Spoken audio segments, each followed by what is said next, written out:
Hi friends, ఎలా ఉన్నారు అందరూ? అందరూ బాగుండాలని మనస్ఫూర్తిగా కోరుకుంటున్నాను. ఈరోజు అయితే నేను కొబ్బరి చట్నీ ఎలా చేయాలో చూద్దాం రండి.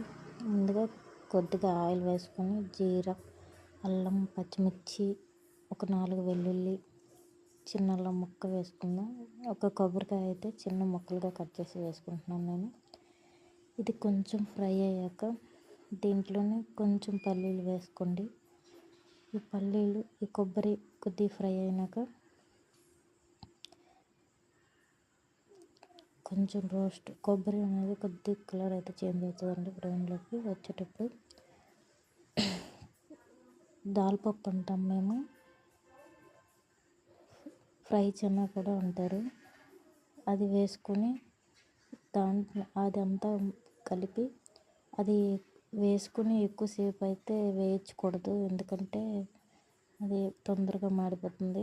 అది వేసుకొని వెంటనే ఆపేసి కొంచెం చల్లారినాక మిక్సీ అయితే పట్టుకోండి. మిక్సీ పట్టుకున్నాక నేనైతే తాలింపు అయితే పెట్టుకుంటున్నాను. ముందుగా అదే కళాయిలో కొద్దిగా నూనె పోసుకొని పప్పు, పచ్చెనగపప్పు, మినపప్పు, ఆవాలు, జీలకర్ర, కరివేపాకు, ఎండుమిర్చి వేసుకొని అది కొంచెం ఫ్రై అయినాక నేను ఏదైతే కొబ్బరి అయితే మిక్సీ పట్టుకున్నాను కదా, అది అందులో వేసుకొని దించేసుకోవడమేనండి. నేనైతే కుడుముతో కొబ్బరి చట్నీ పేరప్ చేస్తున్నాను, తింటున్నాను.